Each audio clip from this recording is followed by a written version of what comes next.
Hello दोस्तों, नमस्कार। मैं राजेंद्र कुमार आप सभी को अपने यूट्यूब चैनल पर स्वागत करता हूं। अगर आप लोग हमारे वीडियो में आ ही गए हैं, हमारे चैनल पर आ ही गए हैं, तो आप लोग थोड़ा से कुछ मिनटों का समय निकालिए और इस कहानी को पूरा सुनिएगा। ये कहानी आपको बदल कर रख देगी। ये कहानी हर शराब पीने वाले को एक बार ज़रूर सुनना चाहिए, क्योंकि ये कहानी ऐसी ही कहानी है कि आप सुनकर आपके आँखों में आँसू आ जाएँगे। तो हम ज़्यादा देर नहीं करेंगे, कहानी को शुरू करते हैं। अगर ये कहानी आप लोगों को पसंद आएगी तो चैनल को सब्सक्राइब करना, अगर पसंद नहीं आती है तो कोई बात नहीं है, ठीक है? तो कहानी शुरू करते हैं। हम इस कहानी को पढ़ रहे हैं, आप लोग ध्यान से सुनिएगा। ये कहानी बहुत ही मार्मिक कहानी है। एक ठाकुर के खेत में बहुत सारी घास हो गई थी। उसको साफ करने के लिए मजदूर चाहिए था। उसने अपने बेटे को गाँव में भेजा। मजदूर मिल भी गया और जो मजदूर मिला वो दलित था।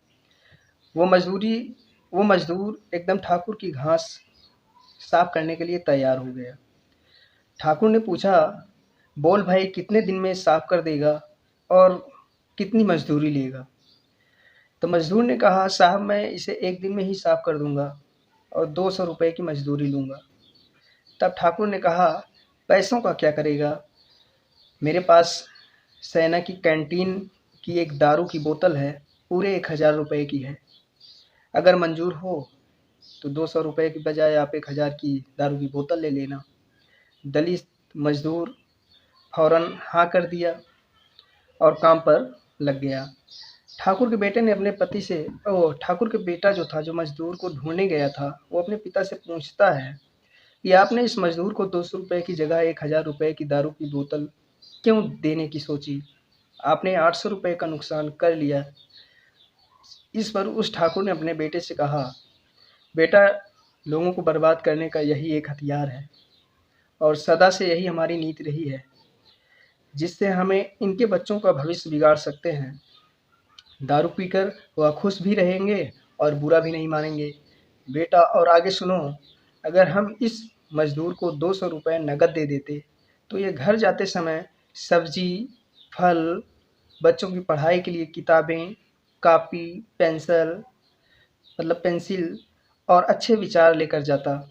इसके बच्चे पढ़ते और उन्नत कर लेते तो वो हमारे बराबर ही नहीं बल्कि तुमसे भी ऊपर चले जाएंगे। यानी वो हमारे बराबर ही नहीं बल्कि हमसे भी ऊपर, यानी तुम पढ़ाई कर रहे हो, तुमसे भी ऊपर उसके बच्चे चले जाएंगे। लेकिन यह दारू की बोतल अपना ही रंग दिखाएगी। वो कैसे? जब ये बंदा घर जाने से पहले इसे रास्ते में शराब पीना शुरू कर देगा, अपने बीवी बच्चों के लिए कुछ भी नहीं लेकर जाएगा। जब खाली हाथ जाएगा और बोतल इसके पास होगी तो घर में झगड़ा होगा। इसकी अपनी जाति के लोग इससे झगड़ा करेंगे। अगर झगड़ा नहीं करेंगे तो कम से कम इससे बात तो बिल्कुल नहीं करेंगे। यही तो हम चाहते हैं। हमें यह मंत्र हमारे पुरोहितों और पुजारियों ने दिया है, इसलिए हम उनके ऋणी हैं। ठाकुर बोलता गया। अंततः बेटा, मतलब ठाकुर ये सारी बातें अपने बेटे को बताता जा रहा है। फिर बेटा, हम इन दलितों को स्कूल, फिर और आगे कुछ बताता है। क्या बताता है इस कहानी में सुनिए। बेटा, हम इन दलितों को स्कूल, शिक्षा एवं आपसी प्रेम, सद्भाव, एकता से जितना दूर रखेंगे उतना ही हम फायदे में रहेंगे। यह मंत्र मैं तुम्हें दे रहा हूँ। तुम्हें अपने बच्चों को यह मंत्र देना होगा। अगर इन्हें अपना गुलाम बनाए रखना है तो ऐसे ही करते रहना होगा। बेटा, चाहे हमें बेशक नुकसान ही उठाना क्यों ना पड़े, इन्हें हमें बिल्कुल भी नहीं पढ़ने देना है, क्योंकि इनको संगठित भी होने नहीं देना है। बस यह मंत्र है, इसे बर्बाद करने का गांठ बांध कर इसे रख लो। उसके बाद जब वो काम खत्म करता है मजदूर, और काम खत्म करके अपने घर जाता है, तो इस कहानी में एक अलग ही जो है ट्विस्ट आता है। आप लोग सुनिएगा इस कहानी को। जब वो मजदूर काम खत्म करता है, अपने घर के लिए चल देता है, तो और जाते जाते जब घर वह पहुंचता है, और क्योंकि जब वो पहले घर जाता था तो दारू शराब पी कर जाता था, थोड़ा बहुत सामान लेकर जाता था, लेकिन जब वह अपने घर आज के दिन गया तो और दिनों की अपेक्षा वह बड़ा-सा झोला लिया था, बल्कि एक झोला नहीं, 2-2 झोले थे। उसके पहुँचते ही उसके बच्चे उससे लिपट जाते हैं, खुशी के मारे। घर में जाकर वह अपने बरामदे में बैठता है और बच्चे खुशी के मारे चीखते हैं कि पिताजी हमारे लिए क्या लेकर आए हैं। आज तो कुछ ज़्यादा ही सामान दिख रहा है। किसान झोले से एक-एक सामान निकाल कर दिखाता है। उसमें कॉपी, किताबें, पेंसिल तथा बच्चों के लिए नया बैग, साथ में पत्नी के लिए एक साड़ी भी थी। इसके साथ ही साथ बहुत सारा खाने-पीने का सामान भी था। यह सब देखकर उसका बच्चा चकित रह जाता है और बोलता है, पिताजी आप तो केवल दिन में 200 से 300 रुपए ही कमाते हैं। आज आप इतना सामान कहाँ से लाए? तो किसान अपने बच्चे को बताता है कि बेटा आज जिस ठाकुर के यहाँ मैं काम कर रहा था, वह मेरे और मेरे परिवार के बारे में इतना बुरा सोचता था कि मैं आपको क्या बताऊँ। लेकिन मैंने उसके बुरे को अपने दिमाग में अच्छे से बदल दिया, अच्छे में बदल मतलब उसकी बुराई को मैंने अच्छाई में बदल दिया।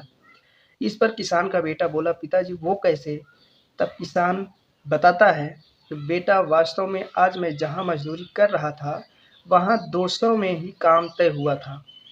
परंतु वह जो ठाकुर था, उसने कहा कि 1000 की दारू की बोतल लेते जा, मेरे पास पैसे नहीं हैं। इस पर उसका बेटा बोला, पिताजी उसने 200 की मज़दूरी के बजाय 1000 की दारू की बोतल क्यों दे दी और अपना उसने 200 रुपए का नुकसान भी किया। इस पर किसान बोला, बेटा इसकी नीयत में खोट था। मतलब उसकी जो नीयत थी उसमें खोट था। वो कैसे? वह मुझे नकद पैसे नहीं देना चाहता था। वह चाहता था कि मैं दारू पीकर झगड़ा करूँ और अपने बच्चों के लिए कुछ खाने-पीने को ना लेकर जाऊँ, पढ़ाई-लिखाई की सुविधाएँ ना दूँ और ताकि वह लोग पढ़ लिख कर आगे ना बढ़ सकें। परंतु मैं उसकी चाल समझ गया और मैं वह 1000 की जो दारू की बोतल थी, उसे रास्ते में 700 रुपए को 700 रुपए की बेच दिया और तुम सब के लिए यानी पूरे परिवार के लिए मैंने सामान लेकर आया ताकि तुम लोग आगे बढ़ सको और सुखी रहो। अरे वाह! पिताजी आप कितने अच्छे हैं, बच्चा कहता है और हम लोगों को और परिवार सबका कितना ख़्याल रखते हैं। इस पर किसान बोला, बेटा बात ऐसी है कि हम और हमारी पीढ़ियाँ बहुत संघर्ष करके इसके बाद बाबा साहब की कृपा से कुछ अधिकार पाकर यहाँ तक पहुँचे हैं। अतः हमें सदैव सतर्क रहना पड़ेगा और अपने दिमाग का इस्तेमाल करना पड़ेगा। उसके बाद ताकि हम बर्बाद ना हो पाएँ। यह कहते हुए उस किसान की आँखों में एक चमक थी और उसके बच्चे और पत्नी उसे बड़ी गर्व भरी नज़रों से भी देख रहे थे। और इस पर किसान का बेटा बोला, पिताजी मैं खूब पढ़ूँगा और जीवन भर इस बात का ध्यान रखूँगा कि हमारा समाज कभी पिछड़ ना पाए। तो दोस्तों, ये कहानी आप लोगों को कैसी लगी? अगर कहानी अच्छी लगी हो तो चैनल को सब्सक्राइब करना तो बनता ही है और एक लाइक भी कर देना। अपने दोस्तों के पास ये कहानी भेज भी देना, शेयर भी कर देना। फिर मिलेंगे हम आपको एक नए वीडियो में ऐसे ही कुछ बातों को लेकर। तब तक के लिए नमस्कार।